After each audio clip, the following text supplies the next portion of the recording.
Jokainen, joka on joskus kärsinyt unettomuudesta tai valvonut kauhean pitkään, niin huomaa sen, että se vaikuttaa meidän ihan olennaisesti meidän mielialaan. Kyllä jotain kannattaa tehdä, jos univaje alkaa kasautua.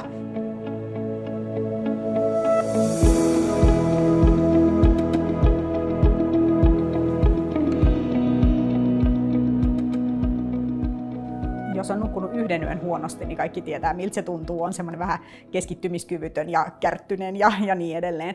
Mutta sitten jos me ajatellaan, että se jatkuu, eli meillä se univaje alkaakin kasautua, meillä on useita peräkkäisiä öitä, kun nukutaan huonosti, nukutaan ehkä liian vähän tai se unen laatu ei ole hyvä, niin silloin siihen alkaa tulla aika paljon voimakkaampia, vähän eri sävyisiä ilmiöitä, eli lannistumista ja kyynisyyttä ja toivottomuutta. Ja myöskin sitten ne keskittymiskyvyttömyydet, niiden lisäksi alkaa tulla ihan selviä muistioireita.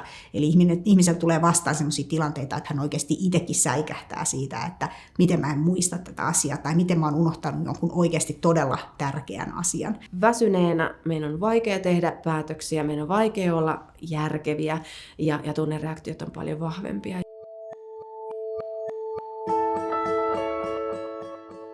Huono nukkuminen saa aikaan myöskin sitten niitä oireiluja suoraan, eli se seuraava päivä aina sen huonosti nukutun yön jälkeen, niin silloin mieliala on matalammalla. Eli silloin jos me ajatellaan, että siellä on sitten taustalla olemassa olevaa masennusriskiä jo, niin silloinhan se huono nukkuminen sitten on vielä tönäsemässä siihen samaan suuntaan. Eli tarkoittaa sitä, että jos ihminen pitkään nukkuu huonosti, niin hänen todennäköisyytensä saada masennusoireita ja myös masennusdiagnoosi kasvaa. Joillakin ihmisillä unihäiriöt, joko nukahtamisen ongelmat tai heräily on semmoinen niin kuin varhainen merkki, että he ei välttämättä mistään muusta huomaa, että he alkaa olla kuormittuneita tai heillä on jotain sellaista piilevää stressiä, jota he ei siinä arjessa ja päivällä tiedostakaan. Toisilla voi olla toisinpäin, eli ikään kuin tulee mahdollisesti jotain muita oireita tai ei tule, ja sitten se uni alkaa rikkoutua vasta sitten, kun tilanne on jo hankalampi. Ensimmäisenä oireena mulla tuli unettomuus, että oli sen verran paljon niin kuin semmoista stressiä ja sitten semmoista ahdistuneisuutta elämässä, että se alkoi vaikeuttaa yöunta ja sitten sehän lähtee vähän semmoisena lumipalloefektinä, että ne voimat niin kuin alkaa hiipua. Ja se lähtikin liikkeelle sit siitä, että mä menin käymään lääkärissä, että mun täytyy saada niin tähän yöuneen nyt jotain niin kuin apua, että mä saisin nukuttua paremmin. Ja siitä se lähti sitten pikkuhiljaa purkautumaan, että ehkä siinä niin kuin voisikin olla sit taustalla, että ehkä niin kuin ei auta mikään melatoniini tai vastaava siihen, että niin kuin pureudutaan sitten vähän syvemmälle niihin asioihin.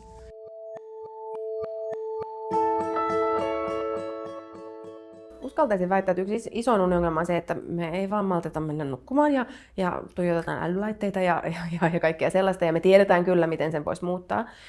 Mutta sitten on myös oikeasti uniongelmia, joiden hoitoon tarvitaan sitä lääketieteellistä apua, ja vaikka uniapnea tai tämmöinen levottomat jalat -tyyppinen oireilu. On tiettyjä sairauksia, fyysisiä sairauksia, jotka voi aiheuttaa myös siihen nukkumiseen ongelmia, ja ehkä uniapnea aika tyypillisenä sellaisena, jolloin sitten useimmiten oireena on väsymys. Eli saatetaan tulla vastaanotolle koetun päiväaikaisen väsymyksen vireystilan ongelmien ihan niin kuin suoranaisen torkatteluherkkyyden takia.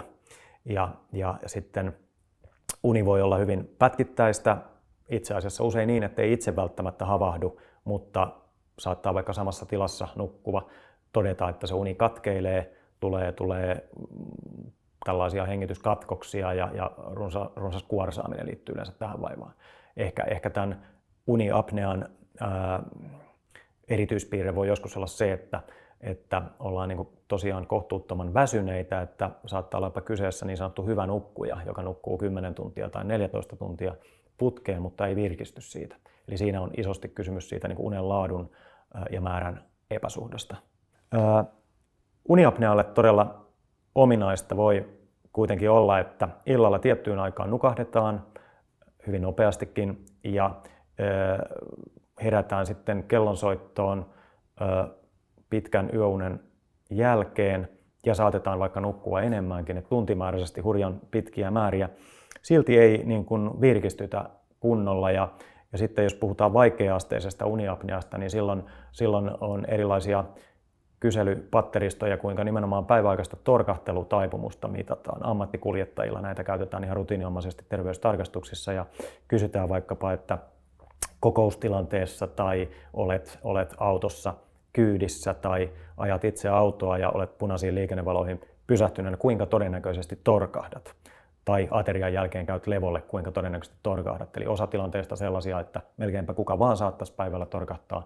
Osa sellaisia, että se on täysin epänormaalia se torkahtaminen. Ja nämä sitten pisteytetään sen keskustelun lisäksi tietysti, mitä vastaanotolla käydään. Ja saattaa olla, että kukaan ei ole tullut ajatelleeksikaan, että tämä väsynyt ihminen, jolla on ehkä useimmiten jonkin verran ylipainoa, verenpaine koholla, tämmöisiä elimistön kuormittumismerkkejä havaittavissa, niin se pääongelma onkin uniapnea. Joka ei ole ollenkaan harvinainen, se on itse asiassa aika yleinenkin vaiva, eikä vaan miesten vaiva, vaan myös naisten. Niin tavallaan silloin, kun saadaan se uniapnean hoito tasapaino, eli käytetään tämmöistä CPAP-laitetta, niin se, mitä siihen hyvin usein tapahtuu, kun on ensin vähän niin kuin ajateltu, että se on se ruokavalioasia, joka vaikuttaa eniten painoon, mutta ihmisen uniapnea otetaan hoitoon, niin ikään kuin se kokemus siitä painonhallinnasta sen jälkeen on se, että mun ei tarvitse tehdä mitään. Ja paino laskee. Se, mitä he tekevät, on se, että he laittaa sen unimaskin illalla ja he saa kunnollista hyvää unta.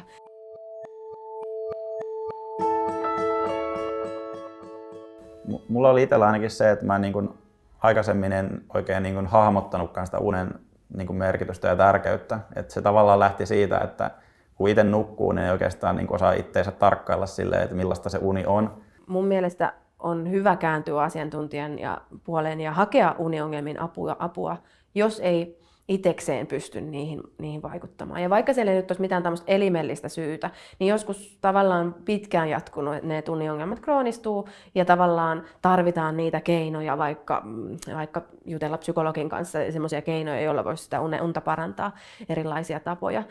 Ja ettei yksin yritä liian pitkään ja sillä ajatella, että kyllä tämä tästä. Kyllä ne taustasyyt on aina tärkeää selvittää. Unta tutkii ja uneen ottaa kantaa lääkärikunnassakin aika monet tahot. Eli jos ajatellaan uniapneaa, fyysistä unen laadun ongelmaa, niin silloin on käytännössä keuhkolääkärit, joskus korvanen ja kurkkulääkärit, niitä, jotka asiaa hoitavat. Sitten saattaa olla sairauksia, jotka vaikuttaa uneen siten, että neurologi tutkii unta ja ottaa kantaa hoitoon. Ja sitten takuuvarmasti jokainen yleislääkäri ja työterveyslääkäri törmää usein uniongelmiin ja sitten psykiatrit omana erikoislääkärikuntanaan. Mä haluaisin kuitenkin kannustavasti sanoa, että ihan tosi kroonisiin vuosien ja jopa vuosikymmentenkin pituisiin uniongelmiin voi löytyä kuitenkin apua. Niissä tapauksissa tosi usein myös se tarina tai se oivallus on sellainen, että ikään kuin jostain sumusesta maailmasta noustaan siihen kirkkauteen. Unettomuutta on tietysti tosi monenlaista ja siellä taustalla voi olla uniapneaa tai levottomia jalkoja tai muita, mutta yllättävän usein huono-unisuuden syy on paitsi stressi, mutta myöskin ihan ne omat tavat ja tottumukset, mitkä vaikuttaa.